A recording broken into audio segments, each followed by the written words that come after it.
Baik, kita akan lanjut lagi. Video sebelumnya kita sudah berhasil memfetching semua data pelanggan, produk, total transaksi, transaksi berhasil, sama penjualan dan profit ya. Ini kalau dirasa kepanjangan sih, ini bisa bisa dikecilin sih ya, kayak ini nih.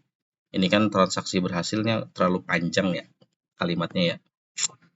Dihapus juga nggak apa-apa, diganti juga nggak apa-apa namanya. Silahkan. Paling nanti saya akan ganti lah, biar ininya lebih proper tuh ya, biar lebih proper. Oke, kita masuk ke transaksi. Kita akan menampilkan seluruh data transaksi. Caranya gimana? Caranya kita akan masuk ke mana? Ke codingan kita di sini. Ini yang tadi kita hapus aja dulu, style juga kita hapus.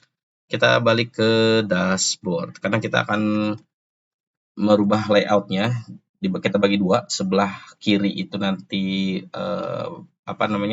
transaksinya, sebelah kanan itu adalah card-nya atau bar-nya. Nanti ada bar chart-nya ya. Oke, kita akan ubah dulu di sini data transactions-nya.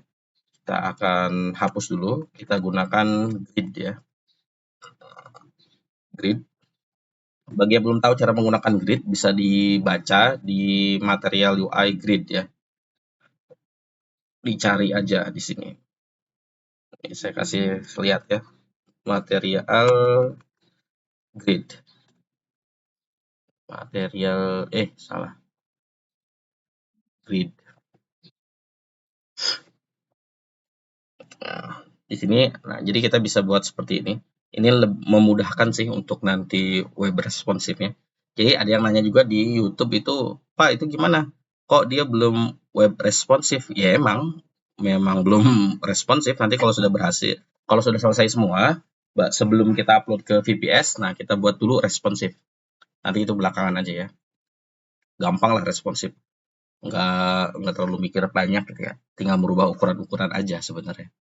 Oke, kita akan lanjut. Jadi yang tadi belum tahu pakai grid silahkan ya dipelajari di sini. Untuk yang pertama kita pakai container ya. Kita pakai container, grid container. Terus yang kedua kita masukkan grid ya. Kemudian di sini ada komponen transaction ya, transaction. Ini di yang komponen kedua gridnya berubah menjadi item, kemudian kita atur MD atau medium, ukurannya berapa ya? 6. Ukurannya 6 aja. Jadi setengah-setengah. Jadi kan di grid sini ya. Satu layar itu dia 12. Jadi kalau kita bagi 2, di sini 6, di sini 6. Gitu ya. Atau mau dibagi 3, ya berarti harus 4, 4, 4 gitu. Tapi saya mau bagi 2. Yang kiri itu untuk pesanan, yang kanan itu untuk bar chart-nya. Jadi kita mediumnya itu 6. Nanti untuk XS misalkan ya, kita jadikan 12. Jadi dia nanti akan mengambil seluruh layar, nanti dia akan ke bawah. Tapi nanti aja itu kalau sudah masuk ke web responsive ya. Kemudian kita kasih paddingnya 1 aja. Oke, kita padding 1, kemudian grid yang kedua untuk card-nya ya, kita kasih grid item, terus ukuran mid-nya itu 6. Ini kemudian padding-nya kita samakan, kita kasih 1. Terus kita kasih ini dulu aja, card ya. Terus kita save. Kita cek. Nah, akan seperti ini. Jadi ada beberapa juga yang harus kita hapus ya di pesanannya, biar nggak seperti ini. Kita akan hapus dulu beberapa kolom di transaction. Pertama, kita nggak perlu pelanggan tagihan. Kita nggak perlu ya. Kita nggak perlu pakai tagihan. Terus status, kita masih perlu status pengiriman alamat, kita nggak perlu. Ya, kita cuma butuh info pesanan terbaru aja. Jadi nanti kalau kita butuh alamat harus ke order ya, ke sini nih. Salah, kok nyala pestisitnya. Ke pesanan ini ya. Jadi nanti untuk detail pesanan di sana. Ini untuk sekilas aja kita lihat di sini. Gitu. Oke, terus juga di sini boxnya kita hapus saja. Boxnya kita hapus biar ada paper di situ. Terus kita save, kita cek. Nah, seperti ini. Lebih enak dilihat. Ya, ada nomor order. Oke, sekarang kita akan masukkan si data order itu ke tabelnya. Ada yang nanya juga, apa gimana cara masukin order ke table? Ya, dilihat aja videonya, nanti ada. Ya, terus kita akan masukkan di sini data, kita gunakan props lagi. Di sini kita masukkan orders gitu ya. Orders, terus juga kita gunakan di sini orders, order ini. Save. Oke, udah table head kita masukkan ke table body sekarang. Table body kita masukkan ke enggak, kita gini. Kita langsung map orders, kita map ya untuk setiap order ini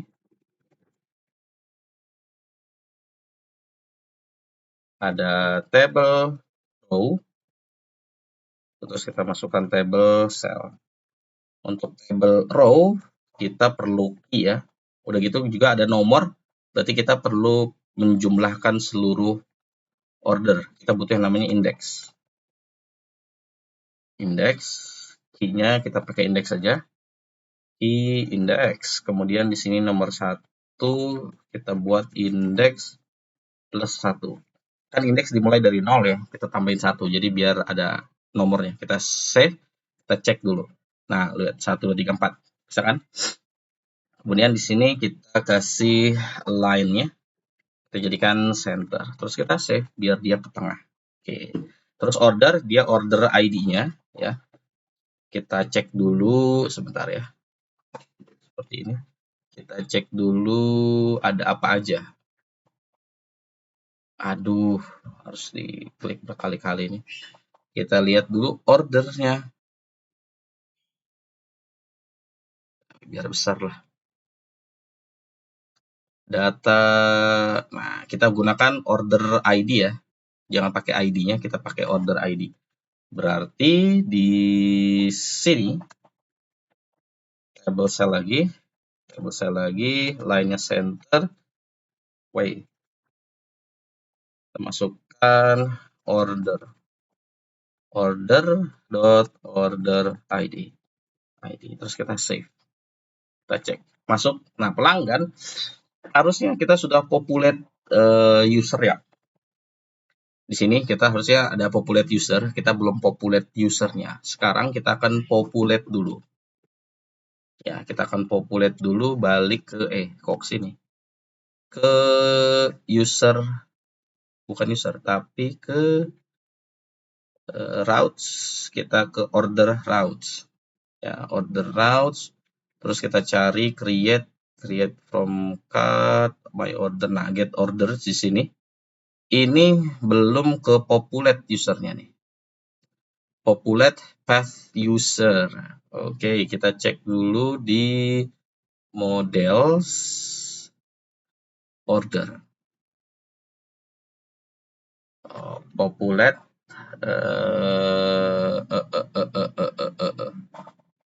Oke, sebentar. Ya, ini baru kita mendefinisikan path-nya aja, belum mendefinisikan modelnya. Model user, gitu ya. Model user, terus kita save. Kita cek dulu, refresh dulu di sini ya. Kita refresh.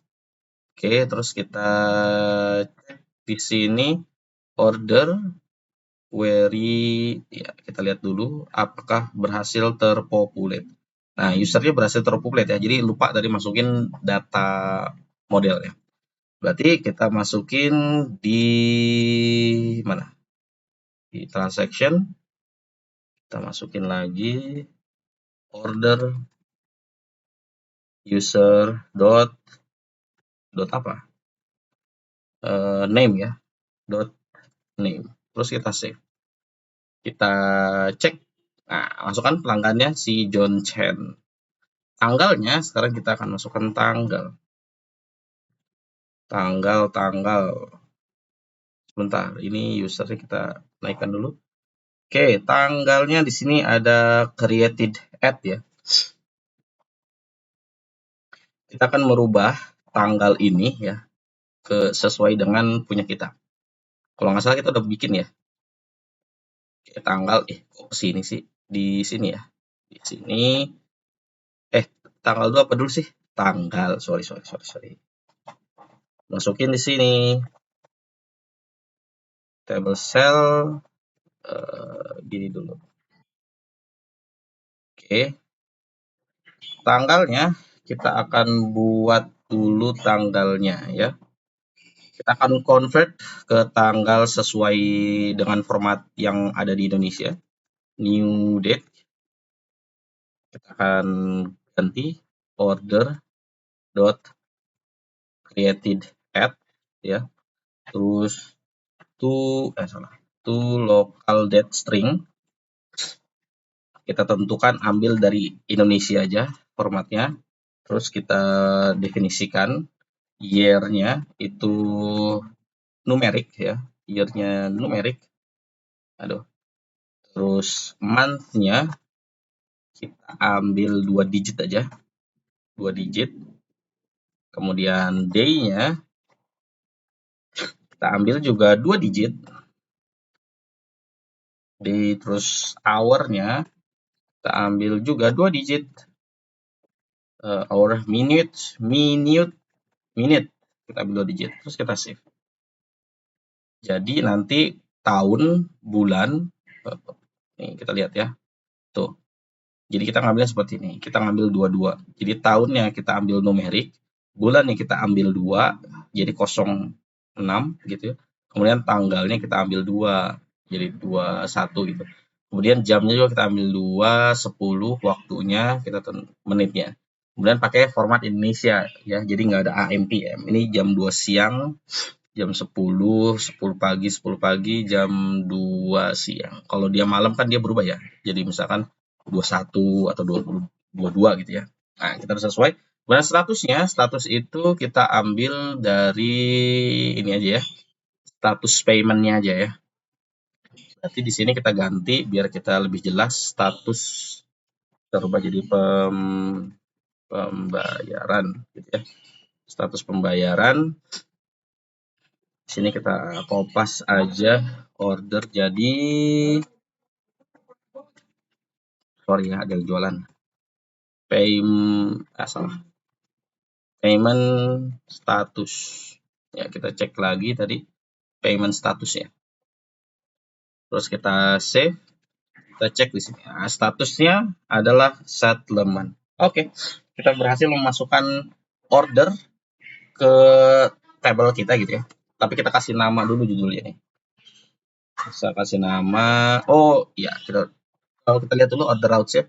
Ini udah disusun berdasarkan data terbaru ya. Jadi pesanan terbarunya itu tanggal 21, jamnya jam 10 pagi. Jadi kalau kita bikin pesanan sekarang nanti dia akan ke atas gitu ya. Oke. Terserah kalian mau ditampilin semua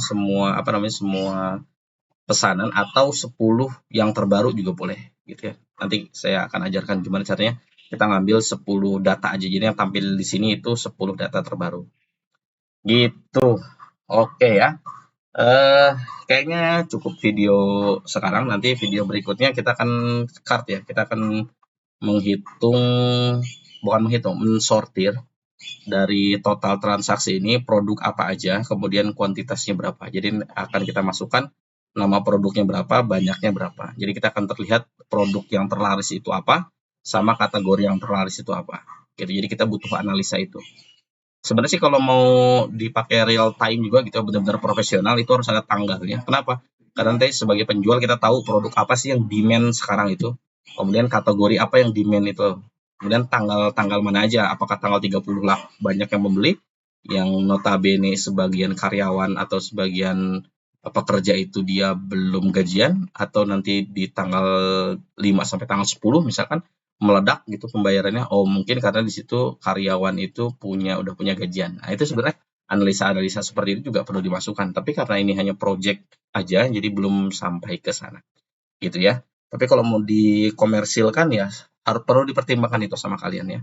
Kalau saya ini tidak bukan komersil kan, tidak digunakan secara real time gitu ya. Real time, real use, tapi diperjualbelikan sebagai project aja gitu ya. Tapi kalau memang mau di real use itu saya akan paksa yang mau belinya, mau dipakai real use itu harus beli raja ongkir, karena itu nanti perhitungan ongkirnya akurat gitu ya, perhitungan ongkirnya akurat. Kemudian juga harus menggunakan Mitrans yang sudah production, yang nggak pakai sandbox lagi gitu. Itu kalau mau dipakai real use gitu ya. Oke. Kemungkinan nanti videonya cukup sampai sini. Sekali lagi kita nanti di video berikutnya kita akan menghitung 5 produk terlaris dan 5 kategori terlaris. Oke, sampai jumpa di video berikutnya. Terima kasih.